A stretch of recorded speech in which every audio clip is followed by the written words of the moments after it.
tour, you'll see how the 5 human senses can help capture your imagination. Oh, can I go too? Absolutely not. This is one of our discoveries, the figment of imagination. Yeah, and I know all about the senses. There's sight, sound, smell, touch, coochie coochie coo, and taste. Taste my chicken. Can I go? Please, please, please. No, I don't want you out of my sight. Out of sight? Okay. Come on, everybody. Here we go. Figment, you are not to interfere with the tour. Our first stop is the sound lab. We'll begin by testing your hearing with a series of tones. Left ear, right ear. Left, right. What? Is it on? Hello? Hello. Who is this? It's Figment. Figment? I thought I told you not to interfere. But you've got it wrong, Doc. It's not about listening with your ears. It's about listening with your imagination. Now I've completely lost my train of thought. No, you haven't. It's over here. All aboard. Woo-hoo! Next stop, imagination. For every sound, your ears are hearing 1,000 thoughts can start appearing, and each of us imagines different things from just the sound. Your mind has wings. Continuing now, if I may, in a calm, scientific, figment-free manner, the things we see with our eyes can control the eyes of the imagination. Let's begin by using the eye chart to test your vision.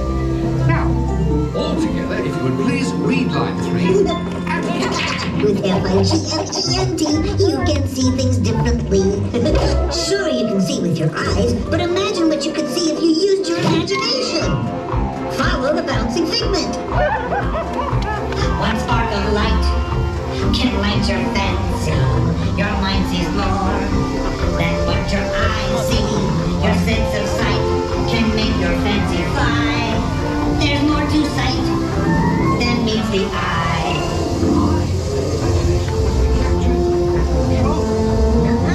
Imagination works best when it's set free. Just turn your imagination loose and anything can happen.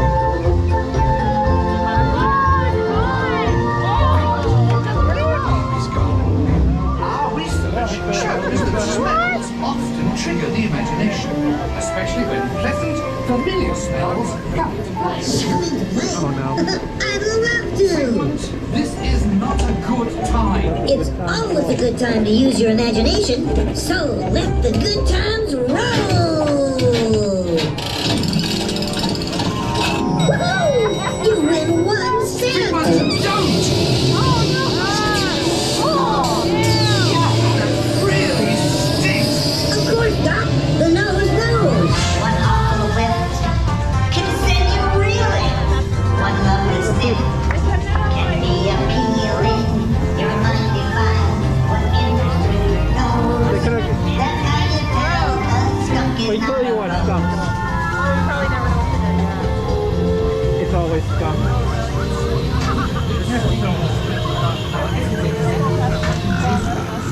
Perhaps I should end my open house right here. Great idea! We'll go to my open house instead. It's much more fun. Right this way, everybody. Figment, what is going on? You're turning this entire open house upside down. Upside down? Now you're talking. That's the best idea you've had all day. With just a spark of inspiration, I made my house an innovation. Imagination really clowns around. Makes downside up and upside down.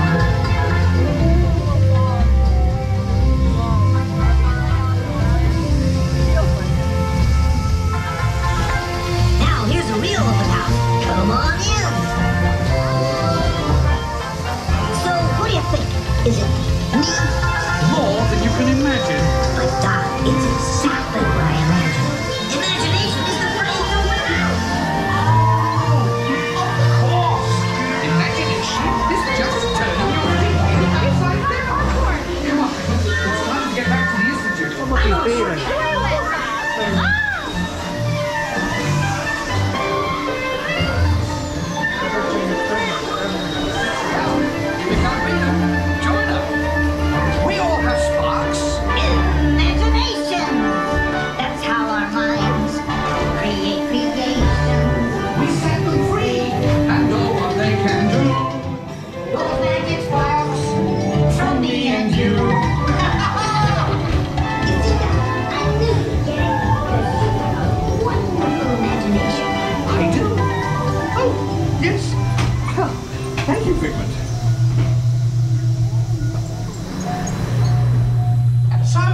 plainly see imagination works the best when it's set free. You said it, Doc. Imagination is a blast.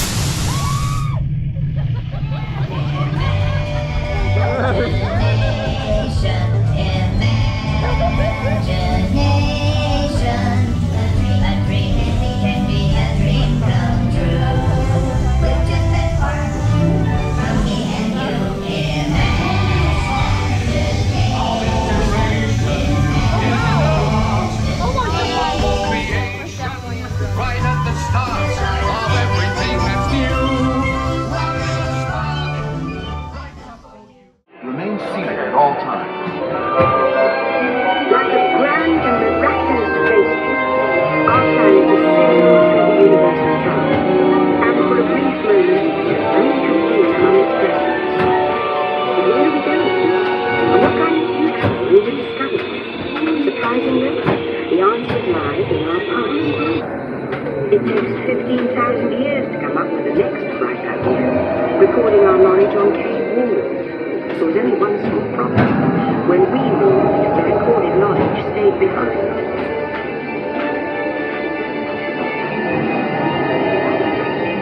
Now let's move ahead to ancient Egypt, because something is about to happen here that will change the future forever.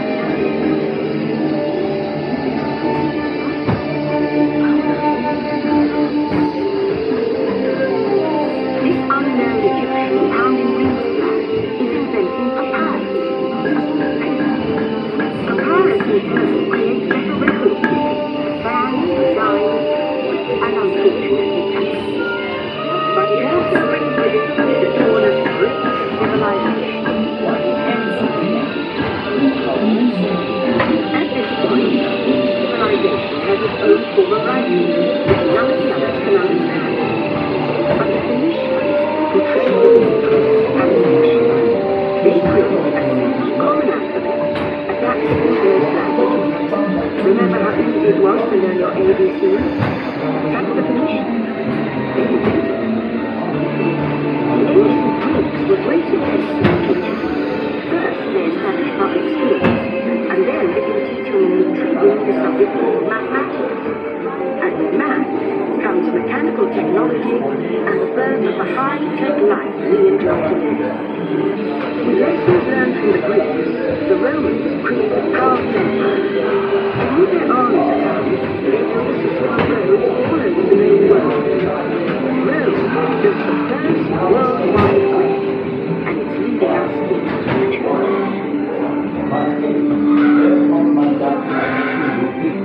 But then we hit a roadblock.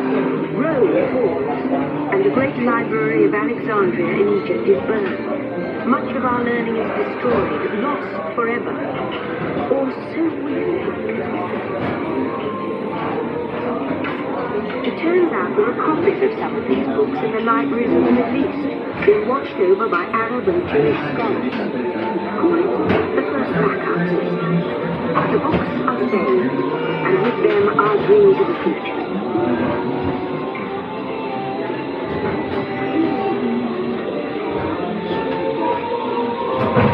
In the meantime, here in Europe, monks toil endlessly recording books by hand.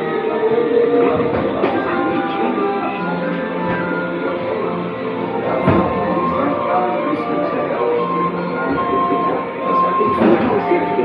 Gutenberg invents the movable type printing press. Now knowledge can travel as fast as these new books, and travel they do.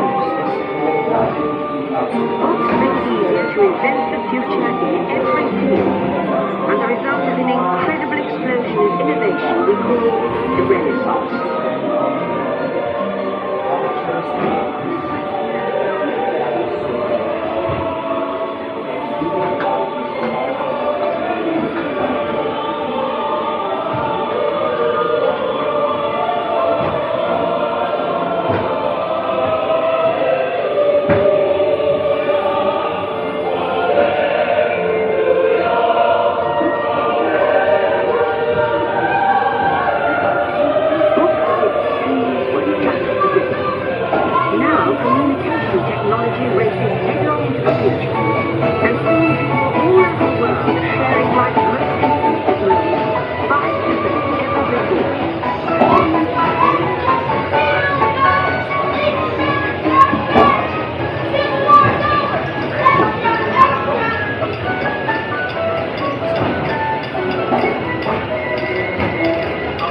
Now connected from the Atlantic to the Pacific.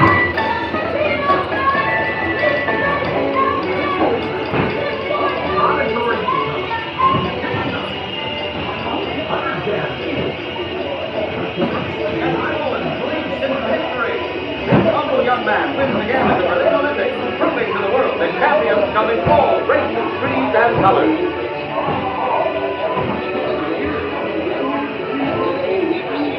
You are welcome, 1936 Olympic hero Jack Miller, winner of gold medals in Berlin. The world has a great war pauses to congratulate this inspirational athlete. That's one small step for man, one giant leap for mankind. To send a man to the moon, we had to invent a new language, spoken not by man, but by computers. At first very large, very expensive computers, but these are the solutions.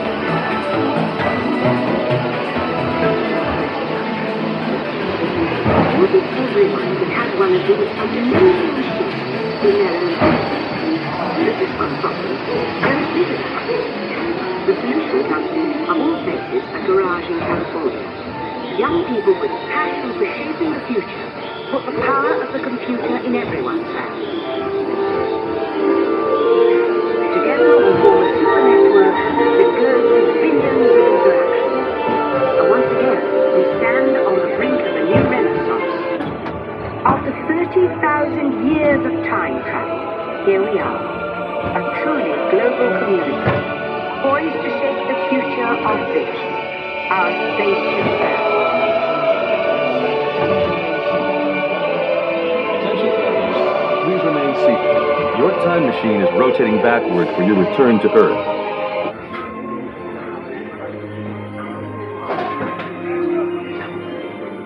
Welcome back, time travelers. Now, we invite you to visit Project Tomorrow, where new ideas and innovations are being developed to make the world a better place.